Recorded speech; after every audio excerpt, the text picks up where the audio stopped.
আসসালামু আলাইকুম। সংবাদে আপনাদের সবাইকে স্বাগত জানাচ্ছি। আমি ফিরোজ তোহা। শুরুতেই সংবাদ শিরোনাম। বাংলাদেশের সর্বশেষ গুরুত্বপূর্ণ আপডেট সংবাদে আপনাকে স্বাগত। শুরুতেই সংবাদ শিরোনাম, পরে বিস্তারিত। এই মুহূর্তে আমাদের হাতে এসেছে বাংলাদেশের সবথেকে আলোচিত সমালোচিত সংবাদ। প্রথমেই জানাবো, ভারতের বিধিনিষেধ আমাদের জন্য আত্মনির্ভরশীলতার সুযোগ বললেন আসিফ মাহমুদ। স্থানীয় সরকার, পল্লী উন্নয়ন সমবায় এবং যুব ক্রীড়া মন্ত্রণালয়ের উপদেষ্টা আসিফ মাহমুদ সজীব বলেছেন, স্থলপথে বাংলাদেশি কিছু পণ্য আমদানিতে ভারতের বিধিনিষেধ আমাদের জন্য আত্মনির্ভরশীলতার দিকে এগিয়ে যাওয়ার একটা সুযোগ। জানাবো, রাজনৈতিক ও কূটনৈতিক ক্ষেত্রে পতনের সম্মুখীন ইসরায়েল। আলহামদুলিল্লাহ, ইহুদিবাদী ইসরায়েলের প্রধানমন্ত্রী নেতানিয়াহু এবার রাজনৈতিক কূটনৈতিক সব ক্ষেত্রেই ভয়াবহ পতনের মুখে পড়েছে। নেতানিয়াহুর আর রক্ষা নেই। কসাই নেতানিয়াহু এবার শেষ হতে চলেছে, কারণ যুক্তরাষ্ট্রের নতুন প্রেসিডেন্ট ডোনাল্ড ট্রাম্প ক্ষমতায় আসার পর নেতানিয়াহুকে লাথি মেরে তার ক্ষমতা থেকে নামানোর সিদ্ধান্ত নিয়েছে। এ বিষয়ে গুরুত্বপূর্ণ তথ্য জানাবো, সঙ্গেই থাকুন। এরপর জানাবো, গাজায় ত্রাণ ঢুকতে দিচ্ছে না ইসরায়েলি বিক্ষোভকারীরা। অত্যন্ত দুঃখের সংবাদ জানাবো, গাজায় নিরীহ ফিলিস্তিনিদের জন্য যে ত্রাণ সামগ্রী রয়েছে সেগুলো ইহুদিবাদী ইসরায়েলের বিক্ষোভকারীরা সেগুলো ঢুকতে বাধা দিচ্ছে। গাজায় ত্রাণ সামগ্রী প্রবেশ ঠেকাতে ইসরায়েলের কারেম আবু সালেম সীমান্ত ক্রসিংয়ে জড়ো হয়েছে একদল ইহুদিবাদীরা। তারা বিক্ষোভ করছে, সেখানে তারা খাদ্য প্রবেশ করতে দেবে না। এদিকে ভারতের শীর্ষ মাওবাদী নেতা নামবালা কেশব রাও নিহত, বলছে ভারতের অমিত শাহ। ভারতের মাওবাদী বিদ্রোহী শীর্ষ নেতা নামবালা কেশব রাও ওরফে বাসভারাজু ভারতের সেনাবাহিনীর গুলিতে নিহত হয়েছে। সেনাবাহিনীর সঙ্গে ব্যাপক যুদ্ধ চলছে মাওবাদীদের। ভেঙে যেতে পারে ভারত, কারণ মাওবাদীরা ভারতের ছত্তিশগড়ের অনেক বিশাল এরিয়া দখলে নিয়েছে। তাহলে কি ভারতের মধ্যপ্রদেশ স্বাধীন হয়ে যাবে? মাওবাদীরা হচ্ছে চীনের একটি সশস্ত্র বিদ্রোহী সংগঠন। তারা ভারতকে খণ্ড খণ্ড করে দিতে নীলনকশা আঁকছে। এ বিষয়ে গুরুত্বপূর্ণ সংবাদ জানাবো, সঙ্গেই থাকুন। এবারে জানাবো, আরও এক পাকিস্তানি কূটনৈতিককে অবাঞ্ছিত ঘোষণা করল ভারত। ক্রমবর্ধমান কূটনৈতিক উত্তেজনার মধ্যে ভারত সরকার আবারও নয়াদিল্লিতে নিযুক্ত পাকিস্তান হাইকমিশনের এক কর্মকর্তাকে অবাঞ্ছিত ঘোষণা করেছে। তাকে ভারত তার কূটনৈতিক মর্যাদার পরিপন্থী কাজকর্মে যুক্ত থাকার অভিযোগে ২৪ ঘণ্টার মধ্যে ভারত ছাড়ার নির্দেশ দিয়েছে। প্রিয় দর্শক, এতক্ষণ শুনছিলেন সংবাদ শিরোনাম, এবারে বিস্তারিত। তবে তার আগে বন্ধুরা, অনুরোধ থাকবে এই সংবাদটিতে একটি লাইক দিন। এই চ্যানেলে আপনি নতুন হয়ে থাকলে আমাদের সংবাদটি দেখতে দেখতে চ্যানেলটি সাবস্ক্রাইব করে রাখুন। কমেন্ট করে আপনার মূল্যবান মতামত জানিয়ে দিন বন্ধুরা, আপনি বিশ্বের কোন দেশ থেকে বা বাংলাদেশের কোন স্থান থেকে আমাদের সংবাদটি দেখছেন এবং শুনছেন। আর বন্ধুরা, গাজা যুদ্ধে আপনি যদি নিরীহ ফিলিস্তিনিদের ভালোবেসে থাকেন, কমেন্টে ইয়েস লিখে বিশ্ববাসীকে জানিয়ে দিন। সংবাদটি আপনার সোশ্যাল মিডিয়া ফেসবুকে বন্ধুদের মাঝে শেয়ার করে দিন। এবারে বিস্তারিত সংবাদ জানাবো। ভারতের বিধিনিষেধ আমাদের জন্য আত্মনির্ভরশীলতার সুযোগ বললেন আসিফ মাহমুদ। স্থানীয় সরকার, পল্লী উন্নয়ন সমবায় এবং যুব ক্রীড়া মন্ত্রণালয়ের উপদেষ্টা আসিফ মাহমুদ সজীব বলেছেন, স্থলপথে বাংলাদেশি কিছু পণ্য আমদানিতে ভারতের বিধিনিষেধ আমাদের জন্য আত্মনির্ভরশীলতার দিকে এগিয়ে যাওয়ার একটা সুযোগ। উপদেষ্টা তার ভেরিফাইড ফেসবুক পেজে এক পোস্টে বলেছেন, ব্যবসায়ীদের সাময়িক হয়তো কিছু ক্ষতি হবে, তবে দীর্ঘমেয়াদে আমরা মনে করি এটি আমাদের আত্মনির্ভরশীলতার দিকে এগিয়ে যাওয়ার একটা সুযোগ। সাভারে জাতীয় যুব ইনস্টিটিউটে যুব সমাবেশ শেষে সাংবাদিকদের প্রশ্নের জবাবে সব কথা বলেন উপদেষ্টা। স্থলপথে বাংলাদেশি কিছু পণ্য আমদানিতে ভারতের বিধিনিষেধের কারণে ব্যবসায়ীদের সাময়িক ক্ষতি প্রসঙ্গে উপদেষ্টা আরও বলেছেন, এটি আমাদের আত্মনির্ভরশীলতার দিকে এগিয়ে নিয়ে যাবে।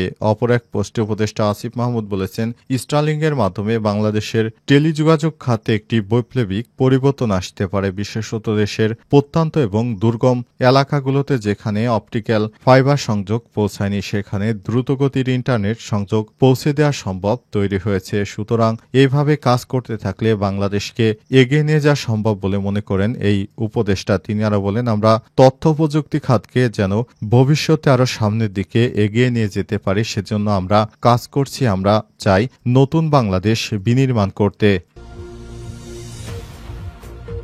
রাজনৈতিক ও কূটনৈতিক ক্ষেত্রে পতনের সম্মুখীন ইসরায়েল।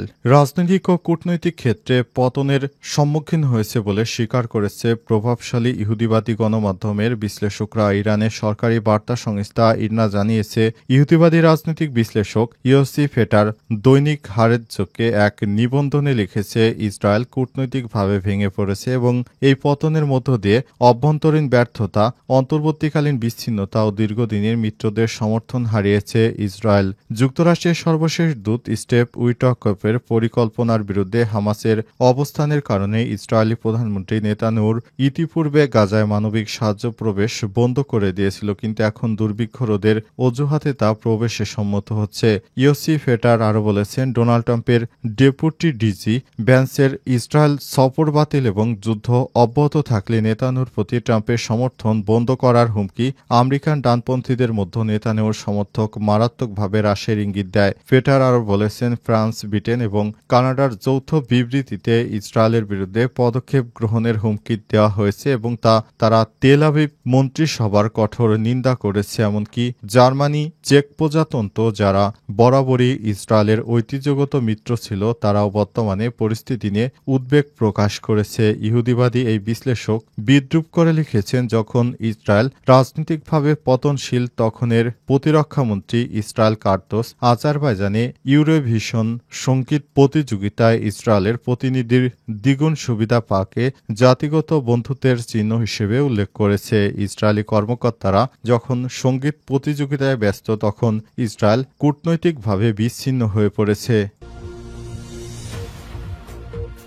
গাজায় ত্রাণ ঢুকতে দিচ্ছে না ইসরায়েলি বিক্ষোভকারীরা।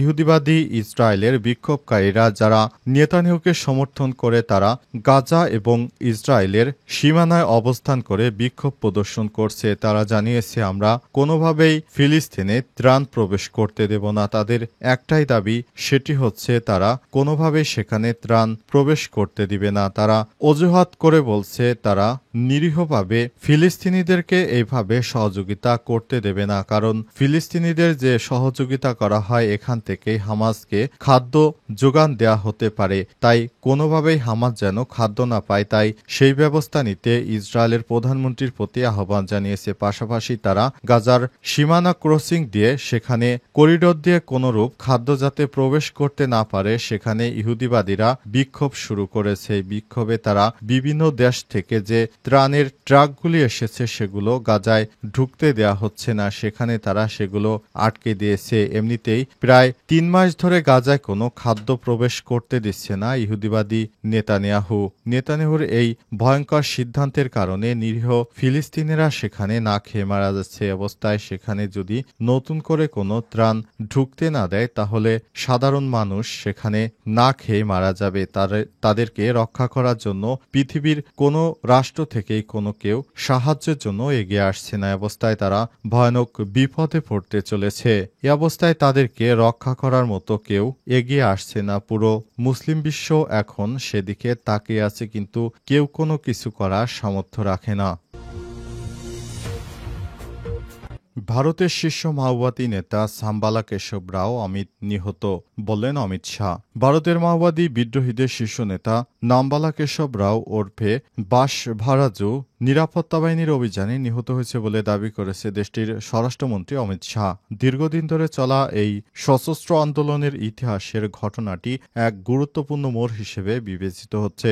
আজ ভারতের ছত্তিশগড় রাজ্যের নারায়ণপুর জেলার গভীর জঙ্গলে চালানো এক অভিযানে 27 জন মাওবাদী বিদ্রোহী নিহত হয়েছে বলে দাবি করেছে ভারতের স্বরাষ্ট্রমন্ত্রী অমিত শাহ। নিহতদের মধ্যে রয়েছে ভারতের নিষিদ্ধ ঘোষিত সংগঠন communist party of India Maoist বা সিপিআই মাওয়িস্ট এর সাধারণ সম্পাদক নাম্বালা কেশব রাও, যিনি সংগঠনের সর্বোচ্চ নেতা ছিলেন। এক বিবৃতিতে অমিত শাহ তিনি জানিয়েছেন, আজ ভারতের ছত্তিশগড়ে নারায়ণপুরে আমাদের নিরাপত্তা বাহিনী 27 জন ভয়ঙ্কর মাওবাদীকে নির্মূলভাবে হত্যা করেছে। তাদের মধ্যে অন্যতম ছিল সিপিআই মাওয়িস্টের সাধারণ সম্পাদক নাম্বালা কেশব রাও ওরফে বাসভারাজু, যিনি ছিলেন সংগঠনের মেরুদণ্ড এবং এবং নকশাল আন্দোলনের মূল চালিকা শক্তি। তিনি আরো বলেছেন, গত 3 দশকে নকশাল দমন অভিযানে এই প্রথম সাধারণ সম্পাদক পর্যায়ের কোনো শীর্ষ নেতাকে নির্মূল করা সম্ভব হলো। এটি আমাদের নিরাপত্তা বাহিনীর এক বিশাল সাফল্য।